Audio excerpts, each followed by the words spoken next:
Welcome to Wealth Coffee Chats, folks, for your daily live updates. Get the most out of today's episode by participating in the chat. Make sure you ask some questions, be part of the conversation, have a bit of fun, grab a coffee or a tea, take some notes, and get ready to start your day, folks. Quick few housekeeping rules, though. No spamming, no advertising or self-promotion in the chat. That's not on. Be kind and respectful to everyone when participating. And most of all, have a good time. Real estate investing can be your biggest asset. It also can be your most expensive asset when it comes to getting it right or getting it wrong, folks. It can be time-consuming, stressful, and that's why here at Positive, we have what's called a 6-star team, a full-service team that provides integrated wealth and property investing solutions and services simply designed to help you progress towards your goal of passive income through your property portfolio, folks. Make sure you check out our other podcasts on the Positive Mentor Network. Not only is there Wealth Coffee Chats, there's the Urban Property Investor.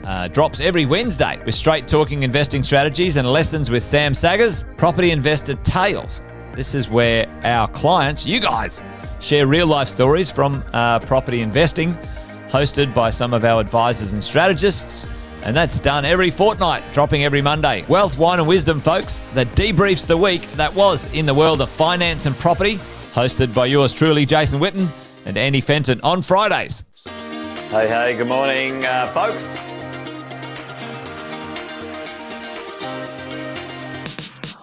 Good morning, everybody. Welcome to another Wealth Coffee Chat. Hope you're well, folks, wherever you are. There it is, team. Morning. Morning, wherever you're tuning in from today. Early bird gets the worm, they say. Here at Positive, we offer a 6-star team. It's a team that help you at every stage of your wealth creation journey.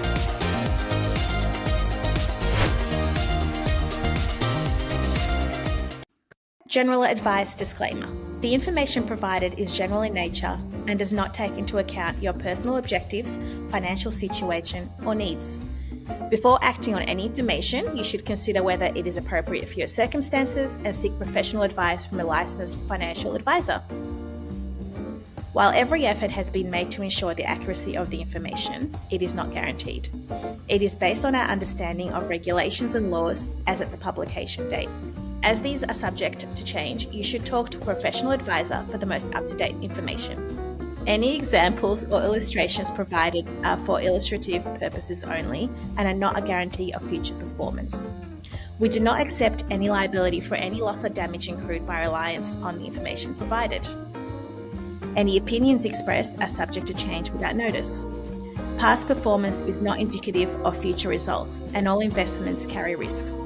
Neither the hosts, guests, nor any affiliated entities accept liability for any loss or damage arising from reliance on the information provided. By listening to this podcast and viewing this presentation, you acknowledge and agree to these terms.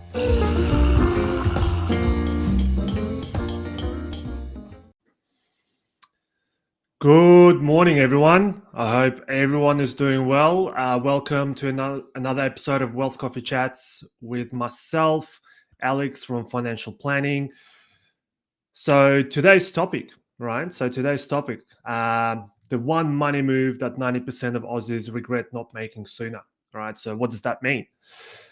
Listen, I went to a positive mentoring night last night. So if you haven't been there, speak to your coach or to one of the Positive Collective guys, and I'm sure that they will tell you more about it. But what I wanted to share with you is essentially one of the conversations that I had with one of the participants there, which made me think. We had a decent conversation about advice and investing, everything like that. So this particular individual, they have their own advisor, which is super cool. And I always say that you should be attaching yourself to an advisor that you feel comfortable with, you trust, and you feel like that you can go on a journey with them together. But at the same time, I had other conversations as well where, some of the participants didn't even know when to even engage a financial advisor. I'll chat about, what financial planning and what financial advisors do in another episode, but I'll just pre-emphasize here just with the couple of conversations. So, and my response to that was really, look, seek advice as soon as possible, but also when you are ready to start being serious about where you want to be in the future, and you've got some goals and objectives set from from where you are now.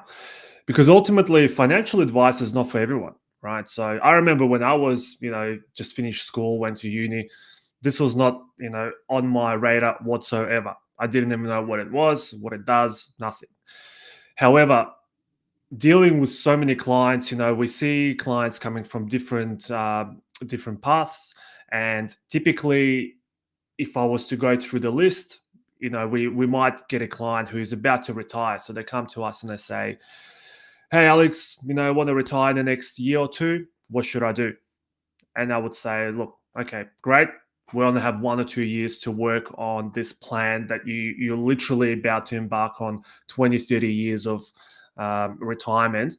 And the biggest handicap in that is that ultimately this individual or this couple, they are living their income, right, that they're about to stop because they want to retire in a year or two. That is the biggest driver of the things that they can do, things around investing, tax planning, contributions, etc. So realistically, in 2 years' time, you can only do so much in order to set someone up for their end objective, right? In this case, let's just say retirement. Another event that we see clients coming into us might be an inheritance, right? So they get an inheritance. So we all know about the wealth transfer effect. So they come in and they say, "Look, got an inheritance. What do I do with it?" Typically, I would say, half of the time they go and pay off their mortgage because they might have that as well, but not necessarily, doing anything with those funds. By the way, good morning, Chris. Thank you for jumping on. Good to see you, mate. So, inheritance, right? So that's a typical one. Extra money. So you might be making extra money, budgeting, right? So you come in and you see an advisor. Look, I've got all this, bonus, or I'm just saving too much. What should I do with it? And tax planning, right? So those are kind of very typical, but I wouldn't just say those are the only reasons why someone comes and sees an advisor. But ultimately, the message here, right? So if you were to take anything out of this video, is really you should be seeing an advisor as soon, or financial advisor, I should say, as soon as you can, because that way it gives you a longer runway to build out your goals and objectives and meeting them at the end of them as well, right? So, getting into the right habits, getting into, avoiding all the mistakes, as you're going through the journey, all those things, they don't sound like a lot, but those 1%ers, 2%ers, they'll actually add up over a long period of time. Again, coming in and seeing an advisor in a short period of time may or may not, give you a lot of benefit, because sometimes, I always say this to my clients as well. Whenever we go through a journey, I would say, look, there are going to be certain things that we will tick off on right now, like as in advice is given, we're ticking off on a couple of objectives straight away. But the other objectives or goals will take years to achieve, right? And that's why we're building out stepping stones to get there, right? So we can't just go and all of a sudden magically make something happen. So the other sort of aspect of this is that as a client, you should also be engaging into the process, because ultimately you are the one who's driving this. We are here to assist you, right? So with that said, all right, so where's the mistake made? The mistake is made when you see a financial advisor too late in the piece, right? It's sort of like, when should I invest? Well, you should have invested yesterday, because today is a new day and you've already made potentially some money. There's some, interest or whatever it might be. A dividend might be already accruing in the background. So similar thing with the advisors, right? So I know that last week's episode was a little bit choppy. The connection wasn't great. So apologies for that. But the message there was that the couple that I met with, who were much younger, to a typical sort of client that you potentially might think, oh, hey, I have to be 50, 60 to get advice. So these guys, like I said, they were in their sort of early to mid 30s. And what they've done, they've essentially achieved one of their biggest goals around property acquisition, and also reinvesting into another investment property, right? So they've got that journey that they've already embarked on, and they're moving through that. So again, they came in without knowing what exactly they needed to do.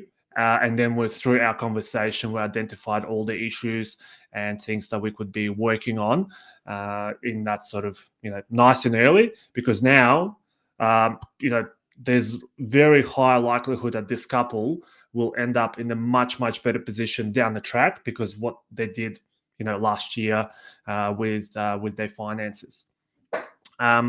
So again, when you might be coming into seeing an advisor for one particular aspect, right? That aspect might be, inheritance, retirement, tax planning, budgeting, or whatever it might be.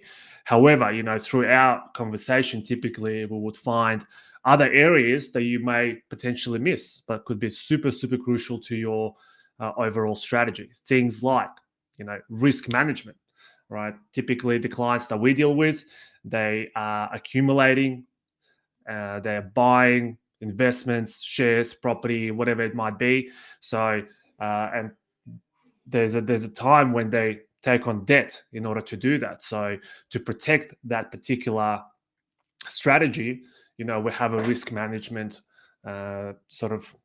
tool to avoid any future issues. So things like, death or disability or loss of income. So, those particular items, they are there to protect the journey. They're not necessarily there to, provide better results, but they will, if we need them, they will be there to provide us and let us continue on our journey if something like that happens. Centrelink. So, we do deal with the retirees as well. So Centrelink is a big one. So typically our aim is not to have you on Centrelink, right? Because that means you've got all the assets that you need. You're not relying on anyone. Yes, it's sort of the typical sort of response I get is, well, I worked and, I paid my taxes. I should be getting Centrelink. And sort of what I say in response to that is, yes, but you've also done really well, successfully acquired assets, and let's now use them. Yes, there'll be a time down the track when you can access Centrelink, but it's not right now. But for the clients that do need to access Centrelink, they don't necessarily think of us as someone who can help them with that. So they feel like they have to go through the process and, go Centrelink, line up, do all these things. So, all of that has changed over the last sort of 5 years. Everything, a lot of this stuff is digital, so we can help them out there. I would say the number one thing that I would say 9 out of 10 clients don't even think about at all, and that's estate planning, right? Not going to go into too much detail about it, but estate planning is super crucial around everything that you do, right? This is to do with who's able to manage your accounts, who can make decisions for you, what happens if you're no longer here. So, all these things that you can't be really thinking about when the event has occurred, right? Perhaps other things you can, like, around investing, this and that. But this is something that if you don't address it now, you'll have all sorts of trouble down the track. And typically not yourself, it'll be, the beneficiaries that will be dealing with these things. So, again, coming back to the topic today, the sooner you get the advice, the more options you typically will have in the future, right? So, the typical sort of response I get after going through the process with, say, new clients is that, hey, you know what, I should have got this advice much earlier, or I should have engaged you guys, 10 years ago, because typically, the penny drops at that moment, and they sort of say, okay, I could have saved on tax here. I could have done this a little bit better. I could have, made my super balance, much better. I could have grown it further by making like very small adjustments to day-to-day transactions, right? So again, I always say, look, there's no point of looking back in the rear mirror. Let's look forward and work with what we have. Sometimes it means potentially, if you want to retire now or in a couple of years, maybe we retire maybe in an extra year. Alternatively, if you want to retire in your sort of early 50s. And when I say retire, right, I don't say like that's it, you leave your job and that's it.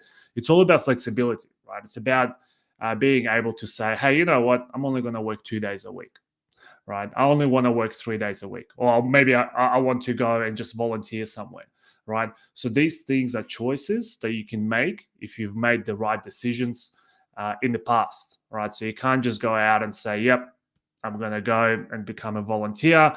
I've got a family, no income, like how am I going to survive? Yeah, it might work for a couple of weeks, but then when you don't get sort of any income coming in, you'll quickly realize, oh, wow, I want to do the good by everyone else, but myself, I'm kind of stuck, because I'm not getting any income. So all of these things have to be done in the past, right? So, and that's how you should be seeing it. You should be engaging an advisor when you are ready to be serious about your future and ready to commit to a journey. It's not a 1 meeting, 2 meeting type of event. You are about to embark on something that will require consistency, good habits. It might be repetitive, right? So don't be afraid of that. Repetition, that's also good. And be open-minded, because if you're going in there with all I want to do is invest into shares, all I want to do is only invest into property, right? Yes, those things individually might be okay and you might be comfortable with it, but you got to be looking at a broader sort of perspective around, okay, shares are good, but they're volatile, right? So we covered this a few episodes back. Super volatile. Can I even, can I sleep at night if the market's dropped 50% and then wake up the next morning and feel great about myself? If that's the case, then maybe that's not the right vehicle for you. Property, amazing, great. I'm getting monthly income. It's going up in value, maybe not. But I've got a shit tenant, right? So they're ruining my property. They're always late with the payments. So again, everything has pros and cons. So again, as I mentioned previously, the best thing to do is to have a diversified portfolio, diversified investments into different things. Hi, Amanda. Sorry, Amarnath. Yeah, sorry, mate. Mispronounced your name. Look, reach out to, there should be a link on here. We can definitely have a chat. And again, with the advice world, right, typically you do get the first meeting as, I wouldn't say free, but it's sort of complimentary, right? Because ultimately for us, before we engage with any client, right, we want to really get a high level understanding about you, right? Because ultimately we're not going to engage into any sort of advice unless we see that, one, we can add value to your position, and two, we are the right fit for each other. So like I said at the start, there's many advisors out there, and they're all, some of them really good, some of them maybe not so great, but ultimately, you got to find the right fit for you. So, the particular couple that I spoke to last night, they were super happy with their advisor. They've done really well by them. And I said, that's amazing. It's so good to hear about good stories, because sometimes, there might be some sort of, bad rap on the advice world that, this advisor did that, this advisor did this, so ultimately find the right person that fits your style, that is able to chat to you and explain things in your own language, and be on the same sort of trajectory as you are. So, so mate, if you we'll send through a link. I believe there's a link at the bottom of this video, so you'd be able to jump on and reach out to us, and then we can have a chat. But ultimately, it's not about that in this podcast. It's more about awareness that, hey, when should I see an advisor? As soon as possible. Don't do it when you're 20 and you're going out partying, because ultimately you're not going to get any value out of it.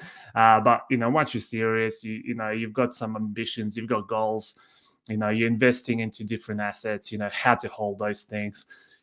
Covered off on multiple of those different areas previously, but this is what you should be thinking, right? So if you're serious, get an advisor, get the right team around you. You got the 6-star team with Positive Collective. So, accountants, us, financial advisors, mortgage brokers, property coaches, property management team, so you've got access. You've got to build out your team. You can't do it alone, right? So it's like playing a soccer game or, footy game with 2 or 3 less team members against a full squad. You're never going to win. You might get lucky the first quarter, but then the second quarter, the legs will start to get tired, and then you just get run over. So yeah, don't make that mistake. Don't regret your decisions in the future by not seeking the right advice or engaging anyone. Like I said, typically the first meetings are complimentary, so you'd be able to quickly identify whether you want to engage into anything. Ethan, is there a chance that we can drop a link into the chat real quick? So let me just double check. We'll find out. So what we'll do is we'll probably drop the link in the when this gets uploaded. We'll drop a link in the description, and then we can connect if you guys like. So yeah, look, that's all from me today. I will come back and touch on this topic in the future podcasts a little bit more, but for now, that's the message. Okay. Oh, here we go. There's the link there. So jump onto it, and we can connect and have a chat. Awesome, guys. Thank you for jumping on. Good to see you, and see you next Thursday. See you later. Thanks for watching another episode of Wealth Coffee Chat, folks. Make sure you like, subscribe, and turn on your notifications so you never miss a thing when we go live. Improve your portfolio and investing game, folks, with Wealth Coffee Chats live every morning at 8:10 each weekday. Make sure you join us. Previous episodes are also available wherever you get your podcasts, folks, as well as our other podcasts from the 6-star team here at positivementor.com.au.